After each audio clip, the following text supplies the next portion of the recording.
Regulation of the lac of operon. We saw ना कि जो रेगुलेशन है वो पॉजिटिव रेगुलेशन भी हो सकती है एंड नेगेटिव रेगुलेशन भी हो सकती है। So we will discuss the regulation of lac operon. अब ये हमारे पास पॉजिटिव भी हो सकती है, wait, it could be positive, it could be negative.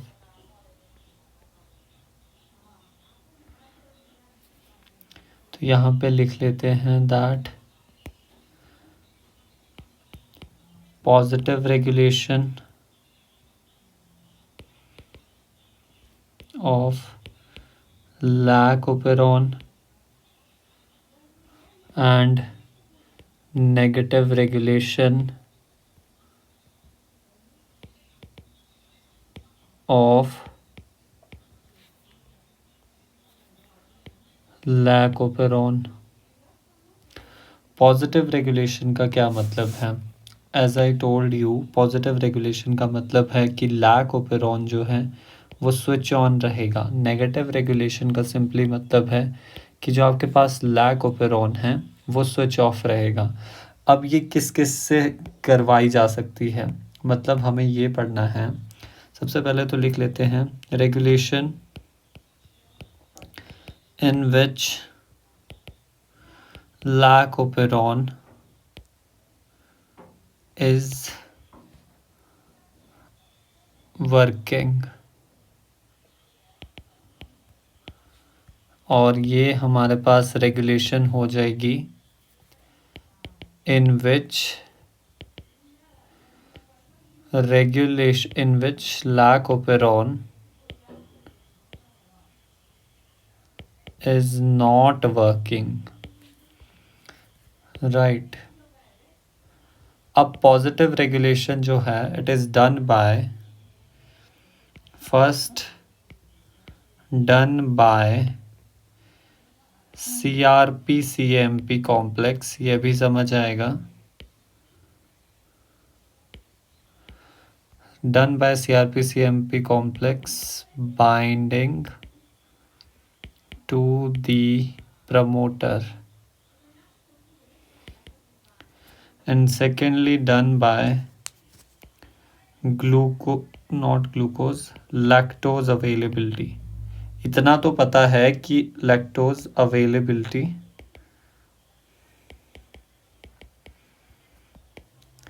इतना हमें पता है ना कि regulation lac operon positive regulation में कब होगा, मतलब ऑन कब होगा, जब आपके पास लैक्टोज होगा भैया। कि जब लैक्टोज आपके पास प्रेजेंट है तभी तो आपके पास लैक ओपेरॉन से जो लैक्टोज डाइजेस्टिंग एंजाइम है वो सिंथेसाइज होंगे और वो लैक्टोज को ब्रेक करेंगे।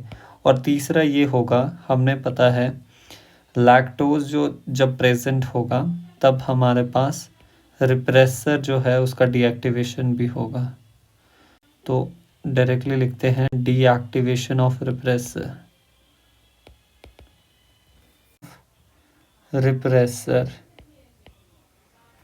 अब हमारे पास नेगेटिव रेगुलेशन के बारे में भी लिख लेते हैं कि कब लैक ओपेरॉन स्विच ऑफ रहेगा। First by repressor binding to promoter, repressor binding to, not promoter, repressor binding to the operator, and secondly done by glucose availability।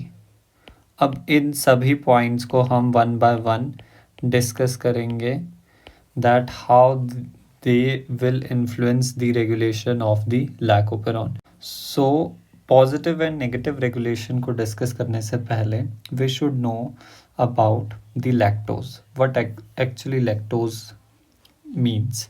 So lactose यहाँ पर लिखते हैं, लैक्टोज सबसे पहले क्या है, it is a disaccharide, but it is not important here because lactose acts as substrate, wait, इसका colour change करते हैं,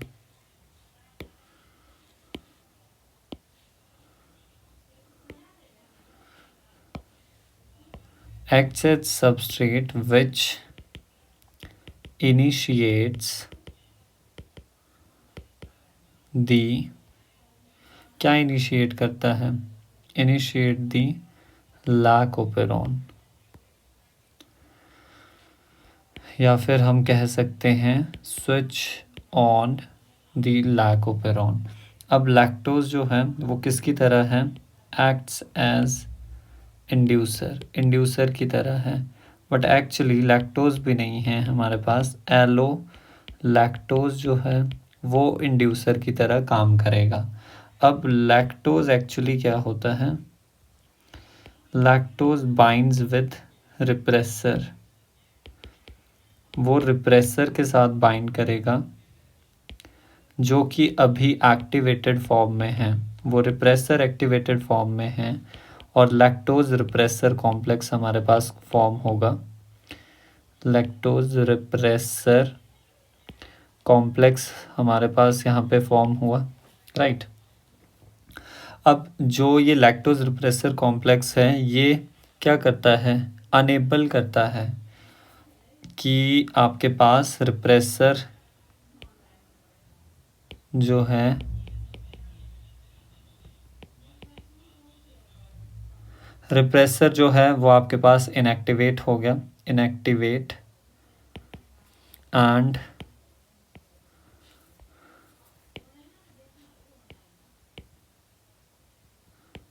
unable to bind with operator.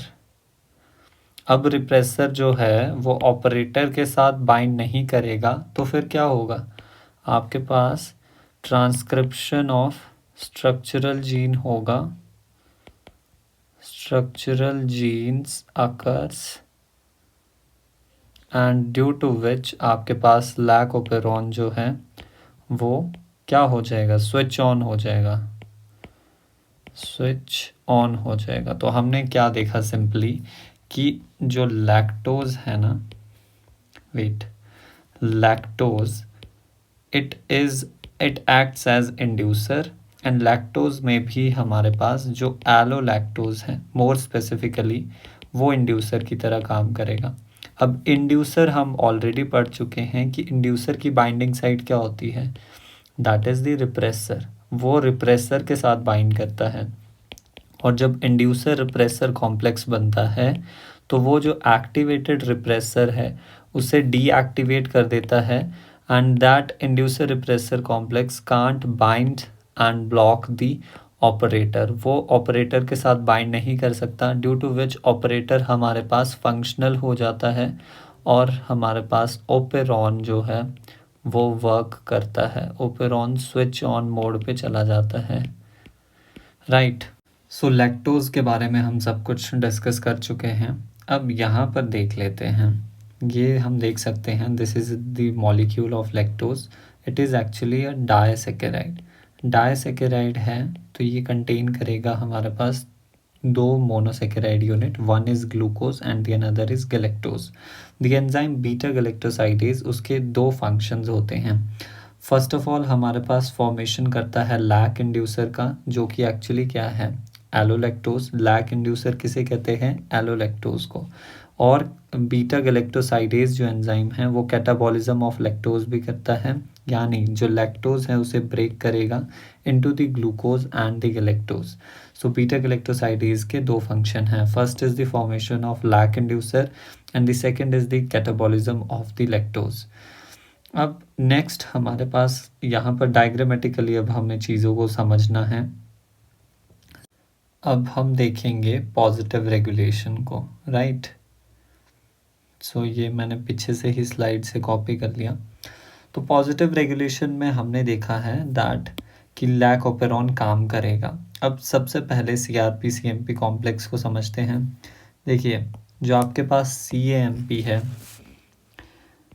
CRP, CMP, complex. CAMP की अगर मैं बात करूं, so it is known as cyclic AMP, right. और ये स्मॉल न्यूक्लियोटाइड है, small nucleotide derived from what? Derived from color change, wait, मैं बार बार भूल जाता हूँ इसी चीज़ को। Cyclic AMP derived from ATP, derived from ATP by enzyme with help of enzyme adenyl cyclase, ठीक है। ये एंजाइम हमारे पास इन्वॉल्व होता है जिससे कि हमारे पास साइक्लिक AMP बनती है। फिर हमारे पास एक प्रोटीन होती है नोन एज दी CRP, और इसे कैप भी कहते हैं। तो सबसे पहले CRP की फुल फॉर्म लिखता हूँ। CRP इज एक्चुअली, लैग हो रहा है, wait, cyclic AMP receptor protein,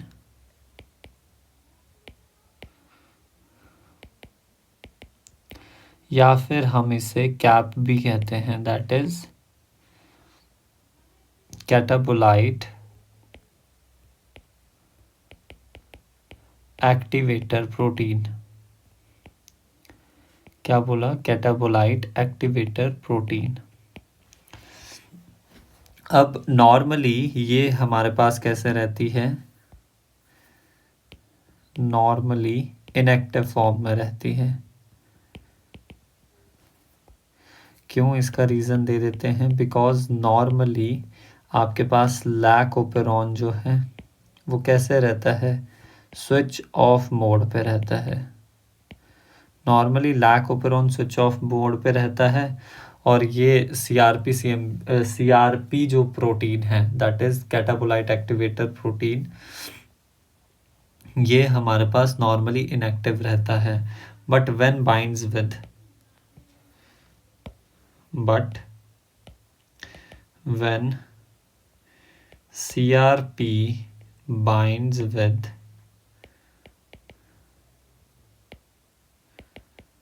CAMP, it gets activated, तो वो एक्टिवेट हो जाता है। तो CRP CMP कॉम्प्लेक्स जो है, that is, wait CRP CAMP complex, ये किसके साथ बाइंड करेगा? बाइंड्स टू द प्रमोटर, ये प्रमोटर के साथ बाइंड करता है, एंड ये प्रमोट करता है, यहीं पे लिख देते हैं, promotes binding of RNA polymerase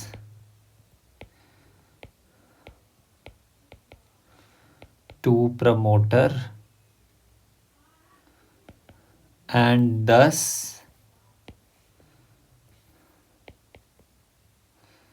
promotes or initiates the lactoperon। तो ये CRP CMP कॉम्प्लेक्स के बारे में है। क्या हमने देखा कि CRP जो है उसे कैटाबोलाइट एक्टिवेटर प्रोटीन भी कहते हैं।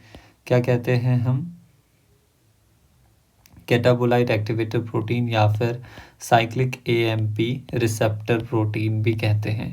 ये जो है नॉर्मली कैसा रहता है? इनएक्टिव फॉर्म में रहता है जब ये अलोन प्रेजेंट होता है। नॉर्मली इनएक्टिव रहता है जब ये अलोन रहता है।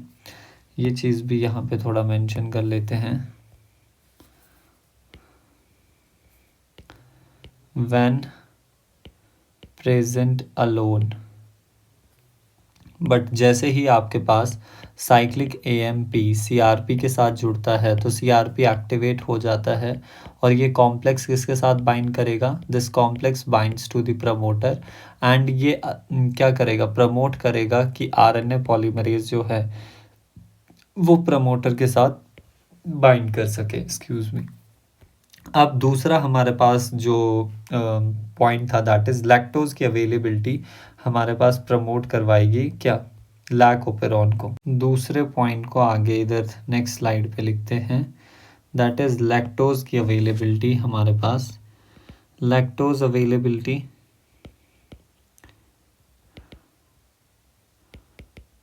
एंड रिप्रेसर डीएक्टिवेशन, इनको साथ ही पढ़ेंगे हम।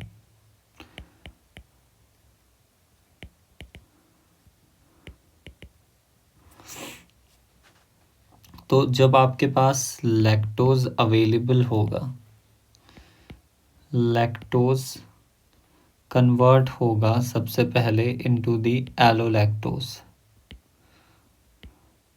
और एलोलैक्टोज जो है ये एक्ट्स एज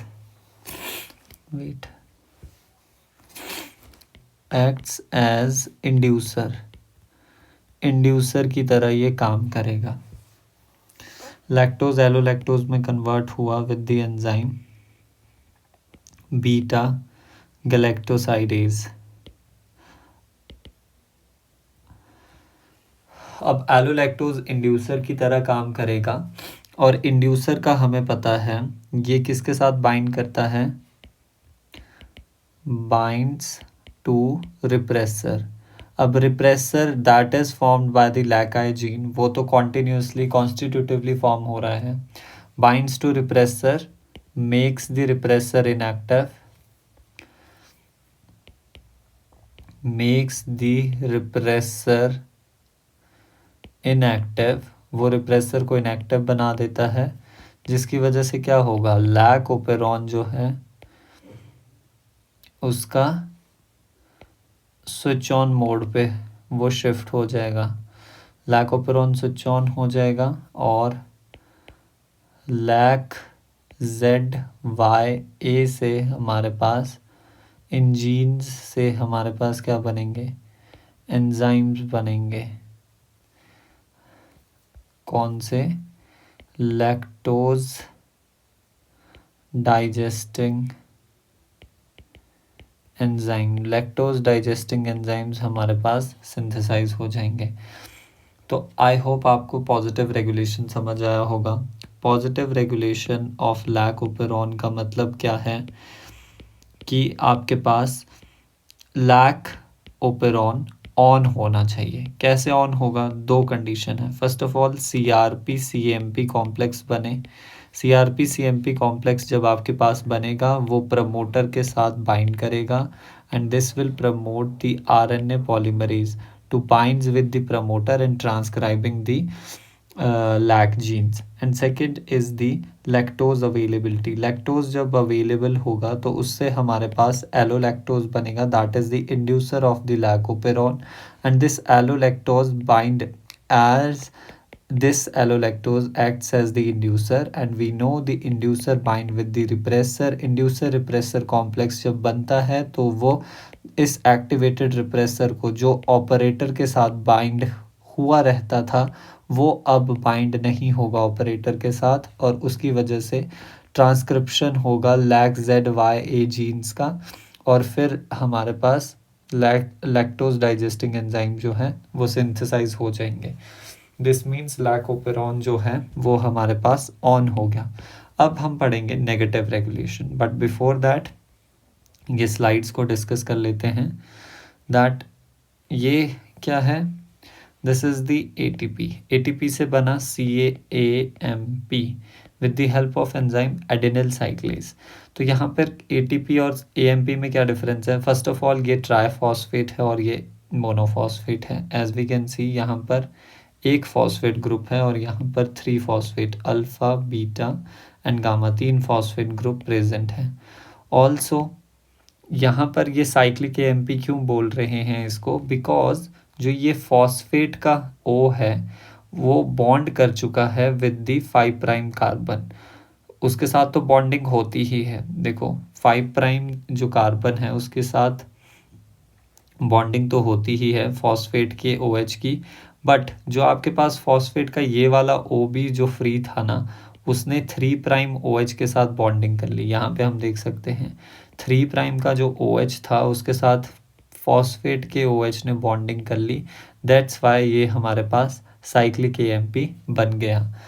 नेक्स्ट हमारे पास आता है CRP CMP कॉम्प्लेक्स को पढ़ रहे हैं हम। CAP that is the catabolite activator protein, वो इनएक्टिव होता है जब तक वो अकेला प्रेजेंट होता है, बट जब उसके साथ 4 CMP मॉलिक्यूल, ये याद रखेंगे 4 CMP मॉलिक्यूल जुड़ जाएंगे तो वो एक्टिवेटेड हो जाएगा। जब ये एक्टिवेट हो गया तो CAP CMP कॉम्प्लेक्स जो है वो क्या करेगा, प्रमोटर के साथ बाइंड करेगा। अब CAP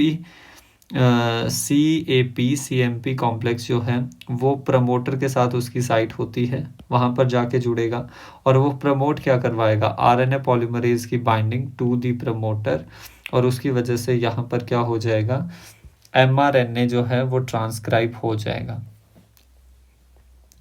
नेक्स्ट यहाँ पर हमारे पास आता है लैक्टोज जब प्रेजेंट नहीं है और लैक्टोज जब प्रेजेंट है। हमारे पास दो कंडीशन है।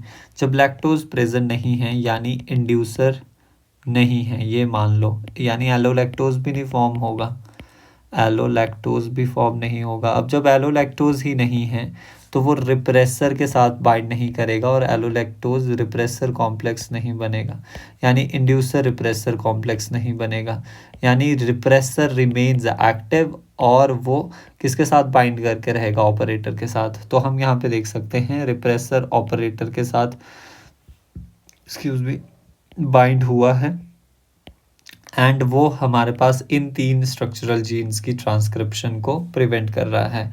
बट जब लैक्टोज प्रेजेंट है तो एलोलैक्टोज भी बनेगा।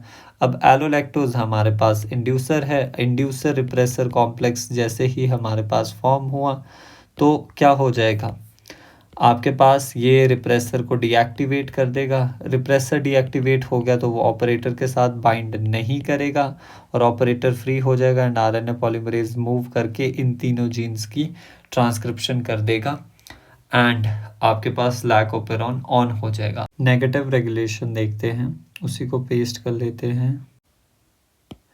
नेगेटिव रेगुलेशन हमने कहा 2 मेथड से होगी। फर्स्ट ऑफ ऑल रिप्रेसर जो है उसकी बाइंडिंग हो जाए ऑपरेटर में, और ग्लूकोज अवेलेबिलिटी। तो हम बेसिकली ग्लूकोज अवेलेबिलिटी को यहाँ पे डिस्कस करेंगे।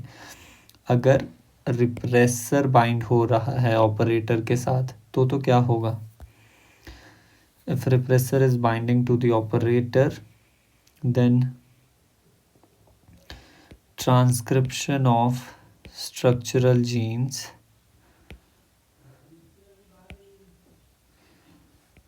ब्लॉक हो जाएगी, मीन्स ओपेरॉन जो है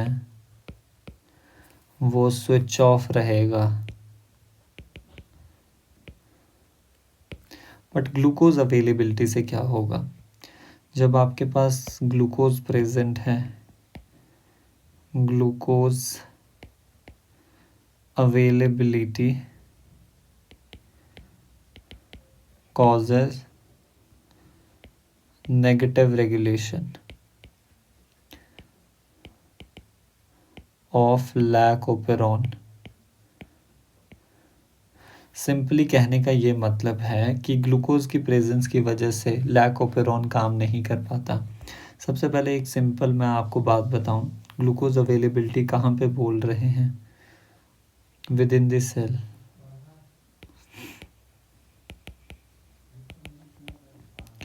within E. coli सेल, जो E. coli है उसके अंदर आपके पास ग्लूकोज अवेलेबिलिटी है।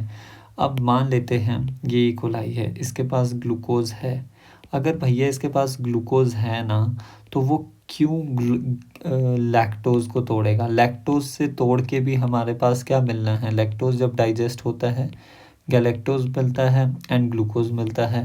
तो इनका डाइजेशन हुआ ही क्यों, ये ब्रेक डाउन क्यों हुए, ब्रेक डाउन इसलिए हुए ताकि इस ग्लूकोज से ATP डिराइव की जा सके।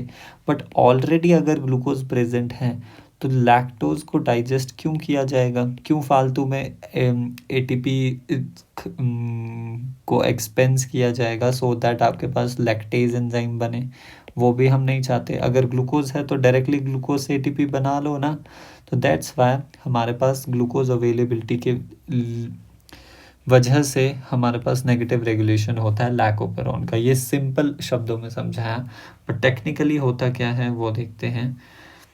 ड्यू टू ग्लूकोज, जब आपके पास हाई ग्लूकोज होता है,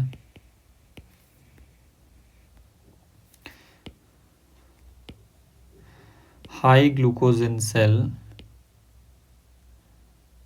high glucose in cell causes, क्या करता है, लेस CAMP फॉर्मेशन, CAMP की फॉर्मेशन जो है वो कम हो जाती है। ऐसा क्यों?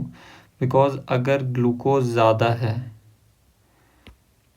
तो आपके पास एडेनिल साइक्लेज जो है उसकी एक्टिविटी कम हो जाती है, एडेनिल साइक्लेज activity decreases.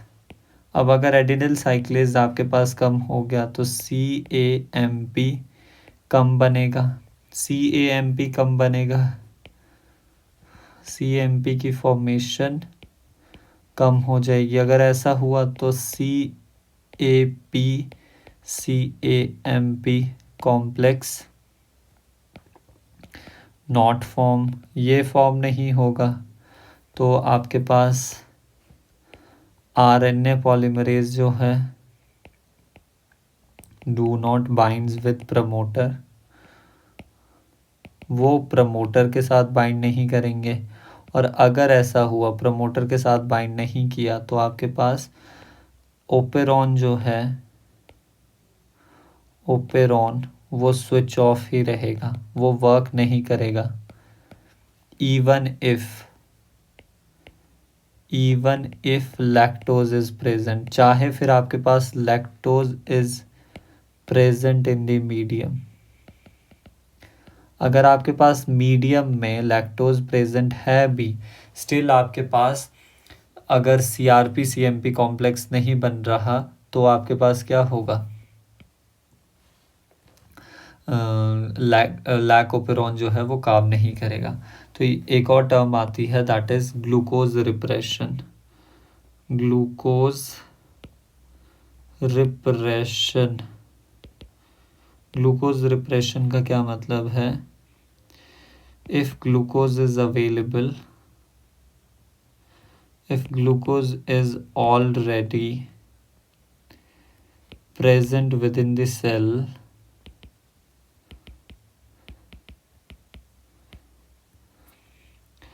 then lactoperon do not works at all, तो lactoperon काम नहीं करेगा even if lactose is present in the medium, अगर आपके पास स्टिल लैक्टोज प्रेजेंट है मीडियम में फिर भी लैकोपेरॉन काम नहीं करेगा। तो यही है ग्लूकोज रिप्रेशन का मतलब। अब हम थोड़े बहुत कंडीशंस को लेकर चलेंगे, राइट, वो मैं यहाँ पर नोट डाउन करता हूँ, wait. So here you can see हमने 3 कंडीशंस ली हैं और उनमें से हम ये सारी क्राइटेरिया को फुलफिल करेंगे, देखेंगे लैक्टोज प्रेजेंट है या नहीं, ग्लूकोज प्रेजेंट है या नहीं, लैक रिप्रेसर एक्टिव है या नहीं, CRP CMP कॉम्प्लेक्स फॉर्म हुआ है कि नहीं, and as a result of which जो आपके पास लैक जीन है वो एक्सप्रेस हुए या फिर नहीं, विच मीन्स लैकोपेरॉन वर्क कर रहा है या फिर नहीं। सो ये हमारे लिए मेन है, हमें ये फाइंड आउट करना है कि लैक जीन जो है वो एक्सप्रेस होंगे या फिर नहीं।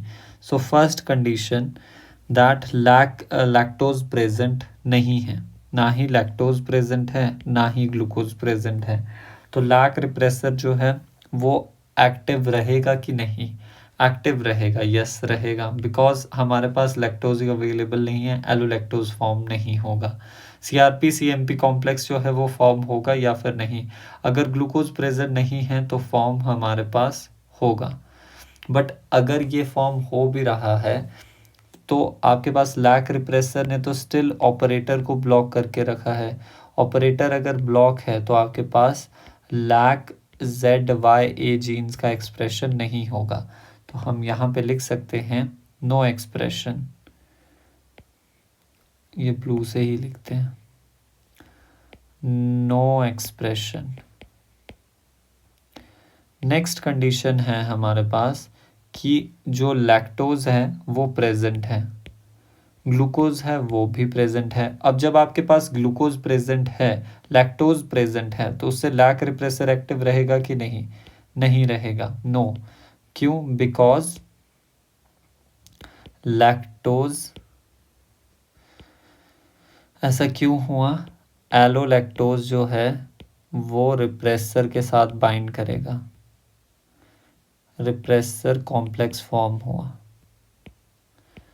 और यहाँ पर CRP CMP कॉम्प्लेक्स फॉर्म होगा, no, because glucose present, glucose present, तो जिसकी वजह से CAMP फॉर्म नहीं होगा। और फिर अगर आपके पास CRP CMP कॉम्प्लेक्स नहीं बन रहा तो एक्सप्रेशन क्या होगा? No expression. स्टिल हमारे पास लैक्टोज प्रेजेंट है, बट तब भी हमारे पास लैकोपेरॉन का एक्सप्रेशन नहीं हो रहा। एंड लास्ट कंडीशन क्या है? लास्ट कंडीशन में आपके पास ग्लूकोज, फर्स्ट ऑफ ऑल हमने लैक्टोज लिया है, ऑब्वियसली यस, ग्लूकोज प्रेजेंट नहीं है, रिप्रेसर एक्टिव रहेगा, रिप्रेसर एक्टिव यस रहेगा, रिप्रेसर एक्टिव नहीं रहेगा, नहीं रहेगा, बिकॉज अगर आपके पास लैक्टोज प्रेजेंट है, एलोलैक्टोज रिप्रेसर कॉम्प्लेक्स बनेगा, तो सेम वो ही होगा। नेक्स्ट हमारे पास CRP CMP कॉम्प्लेक्स फॉर्म होगा, यस फॉर्म होगा, बिकॉज ग्लूकोज कम है तो आपके पास CAMP फॉर्म होगा, और उसकी वजह से CRP CAMP कॉम्प्लेक्स भी हमारा फॉर्म होगा। और एक्सप्रेशन क्या हमारे पास जीन का होगा? यस, एक्सप्रेशन अकर।